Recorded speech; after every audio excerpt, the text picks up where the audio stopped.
cet après-midi avec insistance redire que d'abord, il faudra que la Vendée tire son épingle du jeu. Il y a plus de 800 entreprises qui seront invitées. Un fichier que nous avons travaillé avec nos amis de la CCI. 800 entreprises ou acteurs économiques vendéennes, voire fédérations. Je pense par exemple à, non, pas obligatoirement pensé dès le départ, mais fédération hôtelière. Il va y avoir des nuitées et des nuitées et des nuitées. Des gens qui vont bosser ici pendant des semaines, pendant des mois, et bien qui est aussi une retombée économique sur ce sujet. Je tenais par-dessus tout, encore une fois, pour le respect d'une parole donnée, celle de 2011. Donc le matin, un certain nombre d'entreprises seront reçues en rendez-vous, qui pourront être des sous-traitants. Opportunité pour ceux qui ont besoin d'énergie, opportunité pour ceux qui ont besoin d'emploi, opportunité pour tout un département, sachant que j'ai oublié aussi peut-être de dire dans ce qui a évolué entre 2008 et 2011, c'est qu'on a vu que le projet a été bien mûri, on a eu ces temps d'échange et de négociation de dire ok mais à condition, et puis il y a eu aussi des évolutions par rapport à tout le travail qui a été fait avec les pêcheurs aussi. On n'oublie pas la pêche qui est un secteur économique pour nous particulièrement important et qui sera respecté dans ce projet.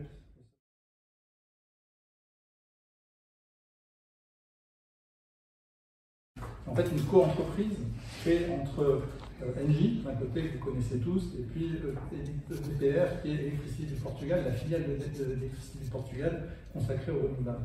Alors, en fait, cette société, si elle existe, c'est un peu grâce à vous, grâce à ce projet, parce que ces deux sociétés avaient décidé en 2013 d'unir leurs forces pour répondre à l'appel d'offres qui avait été organisé à l'époque par l'État pour ce projet de Noirmoutier et du Milieu. Et ces deux sociétés ont gagné cet appel d'offres et maintenant l'ont développé. L'histoire de ce projet, les difficultés auxquelles on a pu faire face, puisqu'on a eu, vous les avez évoquées aussi, ont permis à ces deux sociétés de se dire, en fait, continuons à unir nos forces de manière structurelle. Et donc depuis 2019, ils ont créé une co-entreprise qui développe et opère des projets éoliens offshore dans le monde entier.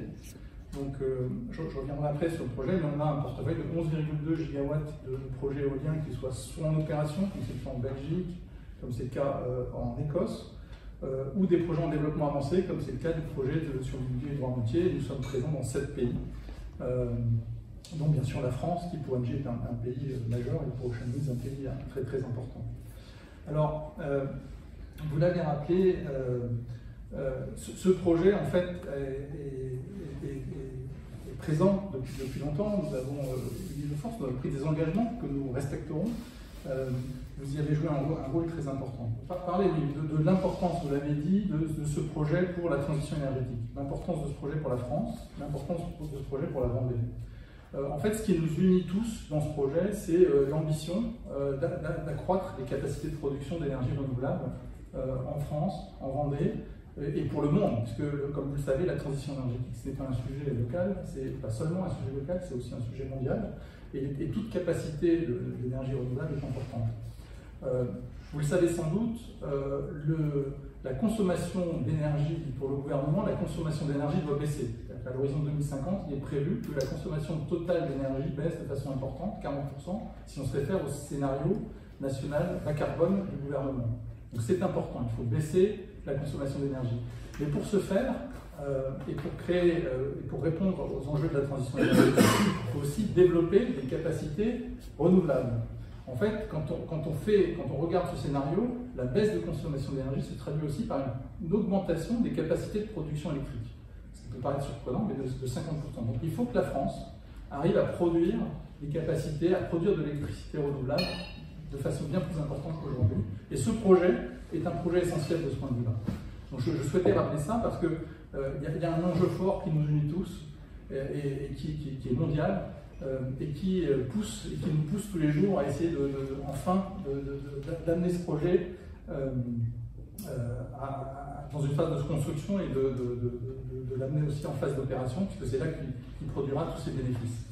Confirmer ce que vous dites, et me suis battu quand j'étais encore à l'Assemblée nationale, où les orientations à ce moment-là de Ségolène Royal, qui était effectivement de dire qu'il allait y avoir une baisse de la consommation, donc fermons des centrales nucléaires. J'étais en train de faire la démonstration, c'est ce que nous disions à l'époque, on ne peut pas que l'ait entendu. Oui, il va y avoir une baisse de la consommation d'énergie globalement, mais ce n'est pas une baisse de la consommation électrique. Puisque, regardez ce qui est en train de se passer sur le véhicule. Ouf, on va enfin s'extraire du pétrole, progressivement. Mais on va mettre quoi à la place? Un véhicule électrique ou hydrogène. Mais l'hydrogène, c'est pareil, c'est avec l'électricité. Donc on est dans le même sujet. Et donc, en fait, c'est surtout pas nos centrales nucléaires qu'il faut réduire pour l'instant. Pour remplacer ce pétrole, pour l'instant, c'est des énergies renouvelables qui sont une chance. Absolument. La Commission européenne a annoncé l'arrêt des moteurs thermiques, la vente des véhicules à moteur thermique en 2035. Donc, effectivement, il faudra remplacer tout ce pétrole. Chez Engie, donc, et chez BPR également, donc nous faisons des efforts et tous les jours nous accompagnons les entreprises et tous les acteurs économiques sont en train de réfléchir à la manière de réduire leurs émissions de CO2. Et pour ça, il faut qu'ils remplacent l'énergie qu'ils utilisent et qui est émettrice de CO2 par de l'énergie qui n'est pas émettrice de CO2, en plus des économies d'énergie, bien sûr, qu'ils font. Donc c'est un point important. Je veux dire, il faut arriver à développer des capacités nouvelles. C'est important et je souhaitais insister là-dessus. Alors après, vous l'avez dit, Monsieur le Président, ces projets, c'est effectivement des projets qui ont un objectif national, mondial, mais c'est aussi des projets de territoire. En fait, j'aurais même tendance à dire que les projets dans le territoire desquels ces projets s'inscrivent sont plus des projets de territoire que des projets nationaux ou mondiaux. Sans une vision en fait éclairée des décideurs locaux, ces projets ne peuvent pas se réaliser. Et donc là, je crois que vous avez joué un rôle essentiel dans le fait que ce projet a pu se développer. Il a connu des difficultés, il a mis du temps d'une certaine manière à sortir. Et ça, je dois dire que nous en sommes vraiment reconnaissants. Et je crois que tout le monde doit en être reconnaissant parce que c'est vraiment une capacité visionnaire que vous avez eue, que nos groupes ont aussi d'ailleurs, que Engie a, que EDPR a, et qu'ils ont eu avant d'autres, de dire qu'il faut qu'on arrive à développer et à contribuer fortement à la transition énergétique. Alors, vous l'avez dit aussi, et je souhaitais le rappeler, ces projets qui s'inscrivent dans les territoires ont aussi des impacts sur les territoires.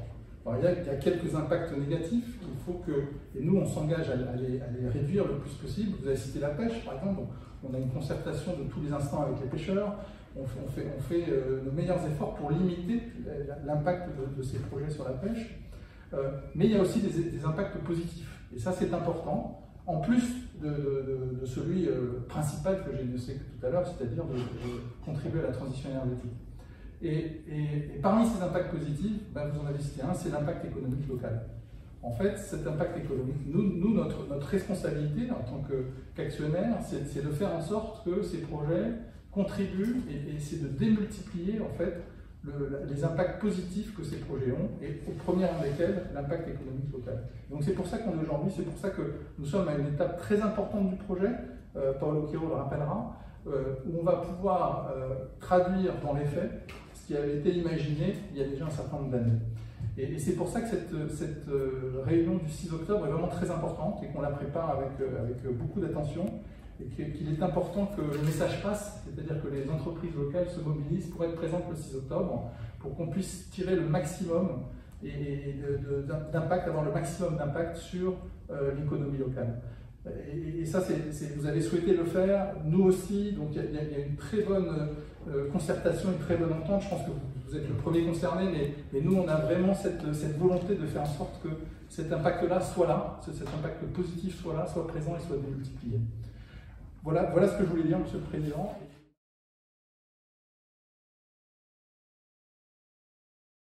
Bon, je vais revoir un peu vite les chiffres clés qui sont aussi sur le matériel qu'on distribue.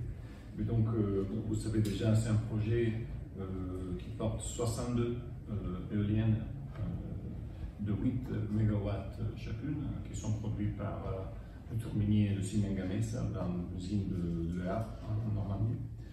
Et donc, comme a été rappelé par M. le Président, en fait, ces 62 turbines, avec une puissance installée de presque 500 MW, ils vont être capables de générer sur une année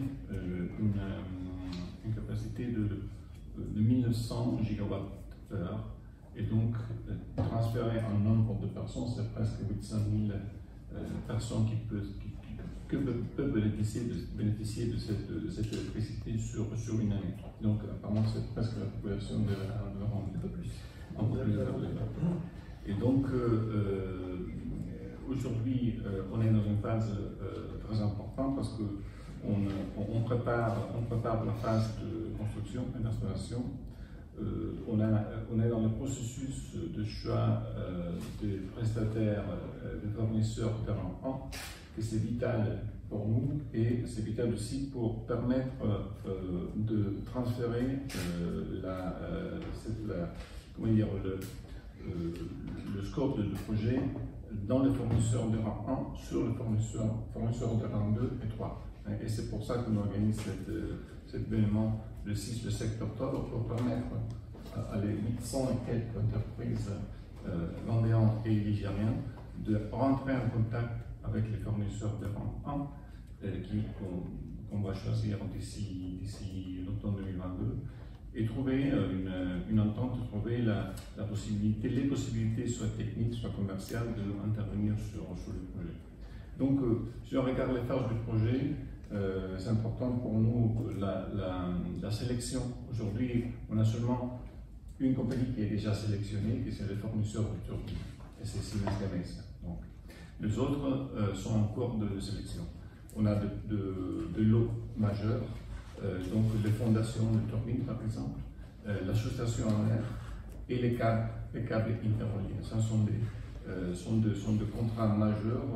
Une autre information importante, c'est le timing. Donc, la mise en production aujourd'hui, bien sûr, sous réserve de la levée des contentieux qu'aujourd'hui on a encore sur le projet.